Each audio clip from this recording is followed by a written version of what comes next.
एकादश भाव में सूर्य देव। जय माता की मित्रों, भावानुसार एकादश भाव में सूर्य देव के सभी विद्वानों ने प्राय कर अच्छे फल बताए। हम आपको काशीनाथ जी के श्लोक का अर्थ बताते हैं। जन्म लगन में एकादश भाव में सूर्य हो तो उसे कई प्रकार से धन का लाभ होता है, मतलब कई रास्ते खुलते हैं उसको धन प्राप्त करने की।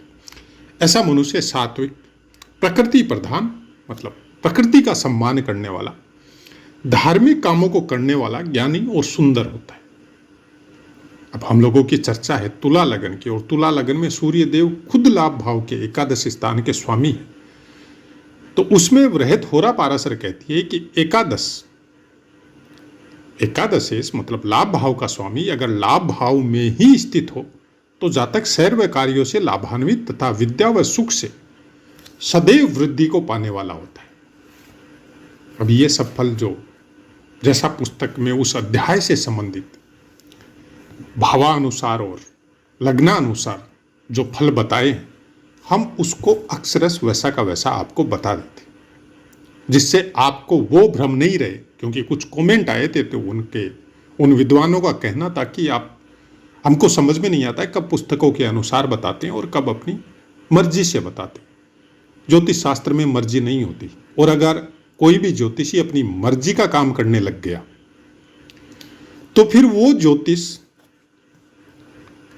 उसको कहां तक पतन करेगी उसकी सीमा नहीं है। फिर कि हम लाभ, व्यू, सब्सक्राइब ये पाने के लिए इस विद्या को कुछ तोड़ मरोड़ कर अगर आपके सामने परोसेंगे, कुछ अलग तरह से परोसेंगे,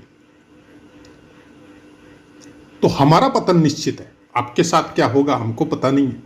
आप उसको सुनने से हो सकता है आपको अच्छा लगे, आपको वो सीन AI द्वारा निर्मित किया हुआ वो अच्छा लगे, कुछ तरह की ऐसी वीडियो शूटिंग हम आपको करवा के इस पोस्ट में दे तो वो आपको अच्छी लगे और आप सब्सक्राइब करें। ये क्षणिक लाभ हमारा और हमारे परिवार का या हमारी पीढ़ी का जो पतन करेगा उसका सोच भी नहीं सकते। वही एक कारण है कि हम न तो इस चैनल को ग्रो करवाने के लिए कोई एक्सटर्नल कोई चीज, कोई इक्विपमेंट, कोई इस तरह के सीन या इस तरह के वीडियो नहीं बनाते, न इस तरह का कोई शब्दों के द्वारा आडंबर के साथ आपको कुछ सामग्री परोसते हैं। शब्दों का हेरफेर हम भी कर सकते हैं, क्योंकि भगवान ने वाणी बहुत अच्छी दी है, कर सकते हैं, लेकिन नहीं कर सकते। क्योंकि जितना ज्योतिष को हमने समझा है, वेद के अंग का मतलब यह होता है कि आप वेदों को जो लिखा हुआ है उसको अगर पूरी तरह से नहीं समझ के आप उससे लाभ प्राप्त करने के लिए अगर कुछ ऐसे कृत्य करेंगे जिससे समाज या सुनने वाला भ्रमित होता हो, तो ये भ्रम का वातावरण आपके अंदर, आपके परिवार के अंदर पूरी तरह इनबिल्ट हो जाएगा, बैठ जाएगा। उस राहु को फिर निकालना बहुत मुश्किल है। आप जब ऑथेंटिक पुस्तकें पुरानी, आज के 50-60 साल पहले की या 100 साल पहले की जब उठा के देखते हैं, आपने कहीं पे देखा राहु और केतु के विषय में कोई विशेष पाठ कहीं पे दिए हुए? थोड़ा सा कुछ देके और उसको इति बना दिया। हमने 3-4 पाठ राहु के दिए, उसमें बहुत कुछ हमारा अभ्यास समझ सकते हैं या माता ने कुछ प्रेरणा दी उसकी वजह से दे दिए होंगे, लेकिन पुस्तकों में निर्मित नहीं है, वर्तमान की पुस्तकों में है। आज के विद्वानों की ये 10-20 साल में जो हुए उनके द्वारा है। तो क्या उन समय के विद्वान जो जैसे पाराशर सिंह थे, वराहमिहिर जी थे, काशीनाथ जी जो अभी के हुए बैद्यनाथ जी, उनके अंदर राहु केतु को समझने के लिए क्या आज के विद्वानों से कम ज्ञान था? या आपके खुद के ऊपर सोच छोड़ते हैं? आप खुद सोच के देखिएगा कि क्यों आज राहु केतु और शनि का इतना बोलबाला है, क्यों सूर्य और गुरु को हम लोग इतना निम्न श्रेणी का ग्रह समझ रहे हैं, जिसके बारे में इतनी चर्चा ही नहीं होती, जबकि ज्योतिष शास्त्र में सबसे ज्यादा बलवान सूर्य और मंगल है। हालांकि सब ग्रहों की अपनी एक इंपॉर्टेंस है, उसके बगैर आपकी पूरी कुंडली बनती नहीं है और नया आपका शरीर बनता है। मानव शरीर सब ग्रहों से निर्मित, सब पंच तत्वों से निर्मित, जो कि ग्रहों के द्वारा ही प्राप्त होते हैं और उसी का फल भोगने के लिए मनुष्य का जीवन मिलता है। बाकी ज्योतिष शास्त्र सबके ऊपर लागू होता है, लेकिन उनको कर्मों का दोष नहीं लगता। जैसे पशु पक्षी है, जानवर है, वो वैसा ही कर्म करते हैं जो नेचुरलिटी के द्वारा उनके ऊपर निर्धारित है। उनको दोष नहीं लगता उन कर्मों का, कि एक शेर अगर किसी का शिकार करके वो खा रहा है तो उसको हत्या का दोष नहीं है, क्योंकि उसके कर्म ही वैसे ही बनाए हुए। नहीं तो सृष्टि का डिस्टरबेंस हो जाएगा। हर जीव एक दूसरे के ऊपर है और उसी वजह से वो सृष्टि बैलेंस है। हम लोगों ने अनबैलेंस कर दिया, किसी किसी जीव को पूरी तरह लुप्त कर दिया, किसी को बहुत ज्यादा बढ़ा दिया। कुछ आज साइंस की वजह से कुछ इस तरह के जीव भी आ गए जो कहीं पे वर्णित नहीं थे, कि इसका डीएनए उसका डीएनए दोनों को जोड़ के एक नया जीव पैदा कर दिया। पतन की निशानी यही है और उसी की तकलीफ वर्तमान समय में हम लोग भोग रहे हैं। सूर्य जब लाभ भाव में बैठता है और अपने ही भाव में बैठता है तो आपको कई तरह के लाभ देता है। उसकी ड्यूटी है वहां पे सब तरह के लाभ आपको वो प्राप्त करवाए, जो आपके मन में इच्छा होगी। भोगों से संबंधित, योगों से संबंधित, नाम से संबंधित, फेम से संबंधित सब कुछ देगा। काम त्रिकोण में ध्यान रखिएगा, काम भावना को बहुत प्रबल बनाएगा। अगर शुक्र का भी कहीं पे सपोर्ट हो रहा है और गुरु का साथ नहीं मिल रहा है तो चरित्र के विषय में संशय हो जाएगा। अगर इसको कंट्रोल नहीं किया, इसके ऊपर आपने अंकुश नहीं लगाया, तो फिर उसका फल भी वही सूर्यदेव लास्ट समय में बहुत गलत देगा। क्योंकि लाभ स्थान में है तो लाभ कर्मों का देगा, अगर कुकर्म किए तो उसका भी लाभ देगा। इसकी ड्यूटी है। यहां पे बोले ना, कर्मों का स्वामित्व है शनि देव के पास है, लेकिन दंड देने का स्थान, दंड विधान, ये शनि देव के पास नहीं है, ये सूर्य देव के पास है। दंडित करना हो किसी को कुकर्मों की वजह से तो ये सूर्य देव का काम है।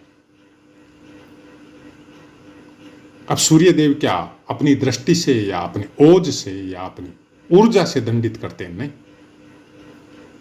अपने स्थान में बहुत अच्छी मात्रा में आपको फल देने के लिए बैठे हुए सूर्य देव साइलेंट हो जाते हैं। और जब सूर्य साइलेंट होता है तब बाकी ग्रहों का वश चलता है आपके ऊपर, अच्छा और बुरा फल देने के लिए। यहां पर बैठा हुआ सूर्य कुंभ राशि पंचम स्थान आपके पूर्ण दृष्टि से देखता है। काल पुरुष की कुंडली अनुसार पंचम स्थान इनका अपना स्थान, लेकिन इनकी दृष्टि बड़ी तेजोमय होती है। पुत्र संतान जरूर होगी, आपके लिए भाग्यशाली होगी, खुद भी भाग्यशाली होगी, लेकिन ज्यादा पुत्र हो यह संभव नहीं है। एक या दो पुत्र आपको जरूर मिलेंगे और आपकी तरह उनका भी नाम होगा। अच्छे कर्म और अच्छे आचरण करने वाली संतानें होगी। लेकिन बाकी ग्रह क्या कर रहे हैं आपकी कुंडली में, किस तरह का फल दे रहे हैं? सूर्य देव कितने अंशों पे विराजित है, कौन से नक्षत्र में विराजित है? क्योंकि यहां पे सिंह राशि में मघा, पूर्वा फाल्गुनी और उत्तरा फाल्गुनी लास्ट चरण, सूर्य देव का है। मघा में है तो अलग फल आएगा, पूर्वा फाल्गुनी में है तो सूर्य देव का बहुत अलग फल आएगा, और उत्तरा फाल्गुनी में है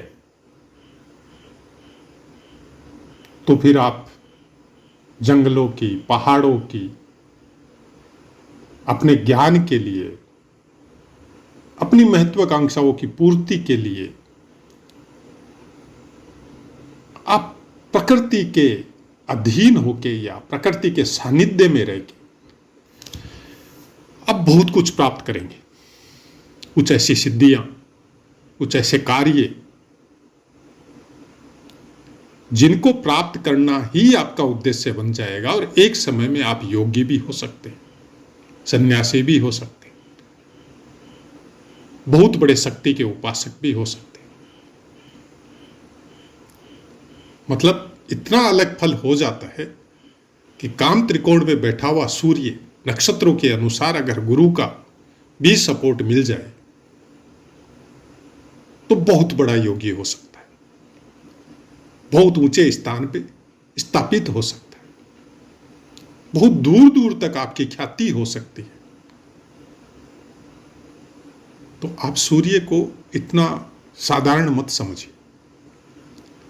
एक सूर्य ही है ऐसा ग्रह जो आपके सब ग्रहों को कंट्रोल कर सकता है, क्योंकि राहु और केतु को छोड़ के सब सूर्य के अंशों के पास आने से अस्त हो जाते। किसी भी ग्रह की इनके साथ युति अलग लेवल में आपको लेके जाती है। खाली बुध को अस्त का दोष नहीं लगता, बाकी सब ग्रहों को लगता है। सब ग्रह की ऊर्जा क्षीण हो जाती है जब सूर्य के अंशों के सामीप्य में आते हैं। तो आप सूर्य को इतना आसान मत समझिए। अब मान लीजिए किसी का सूर्य अच्छा नहीं है, कम अंशों पे विराजित है, मघा नक्षत्र में है, केतु के सानिध्य में है, सूर्य में पल नहीं है, तो क्या सूर्य अच्छा नहीं होगा? आप कर सकते हैं। मनुष्य के पास ऐसी शक्तियां हैं, ऐसी ऊर्जा है उसके पास कि आप अपने कर्मों के द्वारा उस सूर्य को ठीक रख सकते हैं। सूर्य उदय से पहले उठिए, या तो घूमिए, प्रकृति के सामीप्य में रहिए, सबके प्रति समान व्यवहार रखिए। किसी के प्रति लोभ, मोह, लालच, स्त्रियों के प्रति कुछ वासनात्मक दृष्टियां वो नहीं होनी चाहिए। तो सूर्य अपने आप अच्छा होता। और सबसे बड़ी बात, आप हर जगह में जो गंदगी फैलाते हैं अपने शरीर से, अपने हाथों से और अपने मुंह से, आपने देखा होगा कि बहुत से आजकल कुछ गुटखा या पान पराग या पान वगैरह, तांबुल वगैरह मुंह में एनी टाइम कुछ चबा के और हर जगह थूकते रहते हैं। सूर्य आपका मुख है। मुख को सूर्य का वास बोला जाता है। जब आपके अंदर परंपरा हो गई, हैबिट हो गई थूकने की, तो आपका सम्मान खत्म। सूर्य कितना भी अच्छा हो, आपको अपमानित होना पड़ेगा, और कई जगह होना पड़ेगा। गांव में भी होना पड़ेगा, घर में भी होना पड़ेगा, समाज में भी होना पड़ेगा, और आपकी बुद्धि कुछ अलग लेवल में चली जाएगी, क्योंकि सूर्य की ऊर्जा जो है वो नेगेटिव हो गई। सूर्य की ऊर्जा को अगर पॉजिटिव रखते हैं और भाग्य का साथ नहीं मिला है प्रारब्ध के द्वारा, तो भी आप अपने जीवन को बहुत आसानी से भोग के अपने इस शरीर से निकल सकते हैं। ग्रहों का राजा, और राजा को अगर आपने खुश रखा और ठीक रखा, तो चाहे राहु केतु, चाहे शनि हो, प्रारब्ध के भोग है, भोगने पड़ेंगे। बहुत अच्छे अच्छे साधु संत जो हर समय भगवान का नाम का जाप करते हैं, किसी भी मोह माया लालच में नहीं आते हैं, वो भी प्रारब्ध का भोग भोगते हैं। भगवान राम जो संपूर्ण अंश अवतार है सूर्य देव के, उन्होंने भी नियति के भोग को, प्रारब्ध के भोग को स्वीकार किया है। चाहते तो अस्वीकार कर सकते थे, लेकिन स्वीकार किया। सूर्य आपकी कुंडली में कैसा बैठा है वो मीनिंग नहीं रखता है। मीनिंग रखता है कि सूर्य के सदृश से आपके पिता है, आप उसके वचनों का कितना पालन कर रहे हैं, उनकी कही हुई बातों को कितना मान रहे हैं, किस तरह से आप उनका सम्मान कर रहे हैं। यह सूर्य को ठीक कर देता है। अगर पिता के साथ आपके संबंध अच्छे रहते, चाहे पिता कैसे भी हो, प्रारब्ध के द्वारा हम लोगों के पास यह शक्ति नहीं है कि हम लोग अपने माता पिता को चुन सकें।